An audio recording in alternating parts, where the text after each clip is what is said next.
어떻게 기억에 남는 장소를 어떻게 다 꼽아요. 정말 정말 다 좋았고 한 곳 한 곳이 정말 의미가 있었습니다. 근데 반대로 기억에 남지 않는 장소는 있었던 것 같아요. 굳이 말하면 모든 장소들이 한 번씩은 다시 가고 싶은데 굳이 가고 싶지 않은 나라가 있습니다. 그것은 바로 쿠바와 이집트였습니다. 의외죠? 네. 그 얘기는 또 나중에. 사실 중남미에 오래 있었던 이유는 우선 중남미가 대륙이 크다 보니까 여행 일자를 넉넉히 잡은 것도 있지만 제일 컸던 거는 제가 스페인어를 2년 약간 넘게 직장을 다니면서 독학을 했거든요. 그러다 보니까 그것을 마음껏 써보고 싶은 생각이 들었습니다. 그래서 중남미에 들어서기 전까지는 그런 생각으로 중남미는 그래도 최소한 1년 정도는 해야겠지, 최소한 1년에서 2년 정도는 해야 중남미 여행했다라는 스토리를 할 수 있겠지 라고 생각을 했었는데 가니까 너무 좋은 거예요. 그러니까 저는 라틴 문화가 너무 맞는 거예요. 저는 술을 좋아하다 보니까 거기에서 정말 하이 퀄러티의 와인을, 그러니까 맥주 가격으로 살 수 있거든요. 맥주보단 조금 비싼가? 그리고 소고기, 소고기 최고, 소고기 정말 최고. 소고기를 우리나라 돼지고기 가격에 살 수 있습니다. 그리고 쌀사 끝내주죠. 무슨 더 이상 할 말이 뭐가 있겠습니까? 근데 무엇보다 그 라틴 사람들이 갖고 있는 그 에너지가 있거든요. 제가 한국에 있을 때 사무직에 있었는데 저는 제가 사무직이 맞다고 생각했어요. 근데 막상 저는 사무직에 정말 안 맞는 사람이었던 거예요. 그러한 몇 년, 7년이 넘게 그런 생활을 살아보니까 이 라틴에 딱 갔었을 때 이 뭐라고 해야 될까, 해방감을 느낀다고 해야 될까요? 하루하루가 너무 행복했던, 물론 그곳에서 정말 죽을 뻔한 적도 있고 나쁜 일도 당해보고 했지만 정말 좋은 기억들이 너무 많아요. 그리고 이게 가보신 분은 아시겠지만 거기가 되게 치안이 불안정하거든요. 한국 분들은 라틴에 가면은 정말 조심해야 되시는 게 한국에 있었던 습관보다 곱하기 10배는 조심하셔야 돼요. 일례로 페루였나? 맞아, 페루였는데 제가 그때 당시 친구랑 밥을 먹고 커피를 먹고 있는데 옆 테이블에 한국인 관광객들이 있었어요.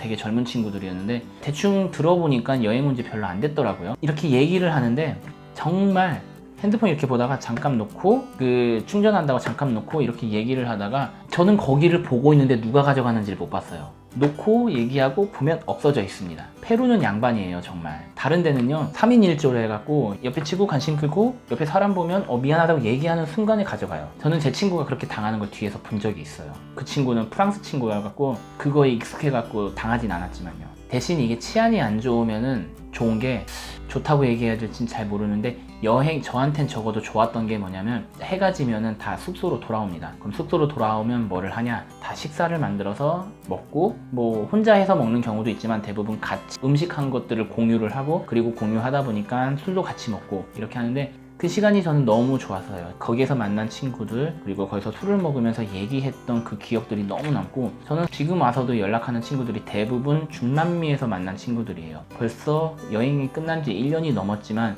뭐 인도도 갔고 아프리카도 갔고 다른 데도 갔잖아요. 근데 거기 있는 친구들보다 중남미에서 만난 친구들하고 더 많이 연락을 하고 있습니다. 그리고 이거는 성향 차이인데 사실 저는 이렇게 유럽같이 발달된 곳은 별로 좋아하진 않아요. 트레킹을 좋아하다 보니까 주로 시골이나 이런 데를 주로 찾아다니게 됩니다. 사실 시골에 가면 좋은 게 뭐냐면 여행하기는 굉장히 불편해요. 왜냐하면 가는 차편도 많이 없을 수도 있고, 게다가 숙소도 없다 보니까 숙소 비용도 비싼 편이고요. 그런데 산이다 보니까 정말 많은 트레킹할 코스들이 많거든요. 그럼 그곳 주민한테 혼자 가도 되는지 안전한 걸 확인을 하면은 거기서 한 2, 3일씩 묵으면서 트레킹만 하는 거예요. 그러다 보니까 더욱더 그런 곳들만 찾게 되는 것 같습니다. 위험했던 거는 우선 소매치기 이런 건 다 제외할게요. 뭐 그거는 너무 흔하니까. 우선은 제가 소개 글에도 얘기를 했었지만 콜롬비아에서 2번 제가 강도를 당합니다. 콜롬비아 깔리에 있었을 텐데 거기에 길들이 정말 예쁘거든요. 정말 예쁜데 제가 그곳을 혼자 돌아다니다가 3인조 강도에게 한 명이 뒤에서 총을 겨누고, 그리고 2명이 이렇게 잡고, 그리고 남은 총을 갖고 있는 사람이 이렇게 뒤져서 가져갑니다. 당연히 얼굴을 보려고 하면 안 되겠죠. 네. 그리고 다다음 날 다시, 물론 똑같은 곳이 아니에요. 다른 비슷한 곳이었는데 다다음 날 한 번 당했으니까 또 당하겠어 라는 생각으로 가다가 또 강도를 당합니다. 네. 다행히 뭐 그때마다 이렇게 도와주시는 분들이 계셔 정말 사고가 안 난 거에 대해서 감사하죠. 과테말라 시티에서 납치를 당합니다. 제가 이제 과테말라 시티에 하루 정도 있었는데, 과테말라 시티 대학에 갔다가 버스 터미널로 가기 위해서 택시를 탔는데, 제가 터미널에서 대학까지 걸어왔거든요. 그러니까 그 길을 아는데 전혀 다른 곳으로 가더라고요. 그래서 나중에는 열어달라고, 계속 열어달라고 얘기를 하니까 자기네들끼리 웃는 거예요. 계속 열어달라고 하고 설명하고 열어달라고 얘기를 했는데 웃으면서 계속 못 들은 척하고 가더라고요. 그래서 멈춘 상황도 아니고 차가 서행으로 문 열고 도망친 적이 있습니다. 차가 멈추더라고요. 그래서 제가 거기서 차를 봤는데 거기 옆에 옆좌석에 있는 사람이 저를 보면서 하고 웃더라고요. 마치 야, 너 오늘 운 좋다 이렇게 말하는 것처럼. 그리고 제가 멕시코의 산 루이스 포토시라는 데가 있는데, 과테말라의 그 쉐목 샴페이 아시나요? 그 우리 도자기빛깔 청록색 이런데, 쉐목 샴페이 같은 곳이 산 루이스 포토시에 있습니다. 더 저렴한 가격으로 즐길 수 있는데 이렇게 계단식으로 돼 있어요. 그래서 막 5m 되는 데를 이제 살토라고 해갖고 이제 다이빙 하면서 이렇게 가는 거거든요.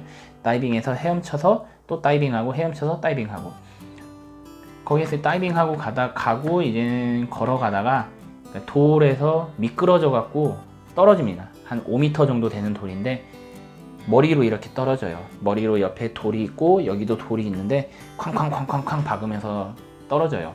다행히 그때 이제 헬멧과 구명조끼인데, 처음에 구명조끼가 왜 이렇게 단단하지? 이래갖고 뭐 이럴 필요 있나? 이렇게 생각을 했는데, 사실 그 구명조끼가 아니었으면 돌에 찍혀갖고 내장 파열이 되든 어디가 부러져서 죽었겠죠.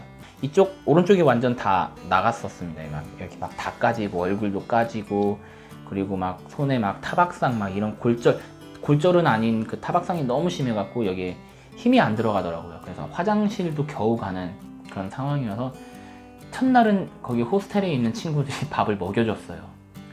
그런 적도 있었고, 남아공 케이프타운에서 스카이다이빙 학교에 있었습니다. 사실 저는 스카이다이빙 강사가 되기 위해서 여행 전부터 계속 계획을 해왔었고요. 제가 한 10번 정도 떨어지고 거기에서 이제 AFF라고 해갖고 그거를 따면 혼자 뛸 수 있는 자격이 주어지는데, 제가 그때 레벨 8까지 했었거든요. 레벨 8까지 했었고, 그때 당시 레벨 8 다시 점프를 뛰는 거였는지 레벨 9이었는지 정확히 기억은 안 나는데 낙하산 결함이 생긴 거예요. 이게 안 당겨지는 거죠. 낙하산이 조정은 되는데 이렇게 착륙을 하기 위해서는 한번 당기고 아래로 이렇게 당기면 낙하산이 이렇게 떨어지다가 이렇게 해서 이렇게 착륙을 하는 거거든요. 근데 그게 불가능한 거죠. 낙하산이 메인 패러슈트랑 그리고 리저브 패러슈트가 있는데, 두 번째 비상 낙하산이죠. 비상 낙하산은 전자식으로 돼갖고 딱 피면 이렇게 퐁 하고 이렇게 펴진, 이런 시간이 필요가 없어요. 그냥 앞에 있는 메인 낙하산 날려버리고 떼야죠. 메인 낙하산 날려버리고, 그리고 비상 낙하산 피면 전자식으로 해서 팡 펴져요. 그냥 뽕 하고 빵 펴지는데, 문제는 뭐냐면 3000m 이하에서는 그거를 피면 메인 패러슈트보다 더 살아날 가능성이 없다라고 교육을 받았어요. 근데 제가 결함을 알았던 게 제가 1500m 정도 있었을 때 얘기거든요. 제가 이 얘기도 나중에 다룰 예정인데, 어떻게 됐냐, 한 5m쯤 되나? 5에서 7m 사이를 그냥 이렇게 곤두박질 쳤습니다. 이렇게 내렸다가 이렇게 곤두박질 쳐버린 거죠. 덤불로 돼 있는 밭에 굴렀는데 죽다 살아나죠. 정말 죽었구나 하고 생각을 했었는데, 다행히 덤불에서 막 굴러갖고 여기 가시가 막 온몸에 가시가 박혔는데, 와, 거기는 가시 엄청 크고 엄청 단단하고, 그래가 병원 가갖고 핀셋으로 가시 뽑고, 작은 거는 놔두고, 왜냐면은 가시를 놔두면 곱는다고 하더라고. 그랬던 적도 있고, 뭐 짜잘한 거 빼고 이거는 정말 흥미진진한 얘기인데, 파벨라라고 있어요. 그 브라질에 가면은 그 빈민가, 우리가 알고 있는 걸로는 뭐 신이 버린 마을, 신이 버린 사람들, 뭐 이런 명칭으로 우리가 알고 있는 빈민가가 있는데, 문제는 갱들하고 많이 결탁이 돼 있거든요. 그래서 제가 듣기로는 그 브라질 경찰들도 그쪽에 들어오지 못한다라고 얘기를 들었고요. 실제로 제가 파빌라에서 제가 이틀을 잤거든요. 제가 이 얘기를 브라질 친구들한테 얘기를 하면 진짜 미쳤다고 해요. 정말 미쳐요. 왜냐하면 로컬들도 안 가요. 그러니까 거기가 얼마나 위험하냐면은 리오에만 파벨라가 5개에서 6개 정도 있는데 한 2개 정도는 안정화가 되고 있고, 왜 우리 파벨라 투어 같은 거 하시잖아요. 거기 파벨라 자치단이라고 해야 될까요? 거기 있는 사람들과 정부가 결탁을 해갖고 거기 투어를 하루 정도 가는, 그 중에 하나에 제가 이제 묵고 있었는데, 여전히 외부인이 들어오면은 굉장히 경계를 해요. 실제로 중국인 노부부가 파벨라 쪽을 지나갔는데 거기에 이제 외부인이 온 걸로 알고 거기 파벨라에 있는 갱이 쏴서 죽이는 경우가 발생을 합니다. 제가 파벨라에 이제 체크아웃 하는 날 총격전이 이뤄져요. 총격전 안에 제가 갇히게 됩니다. 그 얘기도 제가 나중에 솔로 한번 풀어볼게요. 네, 오늘은 1년 11개월 동안 어떤 일이 있었는지에 대해서 간략하게 말씀을 드렸습니다. 앞으로는 이 부분에 대해서 썰도 좀 풀어보고, 그 외에 여러분들이 궁금해 하시는 것들이 있다면 댓글 좀 부탁드릴게요. 좀 더 굵직굵직한 이야기들은 영상을 한번 만들어 볼 계획이고요. 제가 지금은 여행을 갔다 온 지 얼마 안 돼서 좀 여행하는 이야기에 좀 치중할 예정입니다. 그리고 나서 이제 외국어 관련된 이야기, 어떻게 해서 스페인어를 선택했는지, 인도네시아를 선택했는지, 그리고 2개를 공부하기에, 병행하기에 무리는 없었는지, 뭐 어떠한 식으로 공부를 했는지, 어떻게 하면 독학으로 외국어를 그래도 좀 내가 생각하는 정도를 말할 수 있는 수준이 되는지에 대해서 한번 이야기를 해볼 생각이고요. 그 다음에 이제 동기부여, 어떤 뭐 제가 원하는 것들을 찾아가는 그런 동기부여에 대해서 얘기를 해볼 생각입니다. 감사합니다. 페드로였습니다.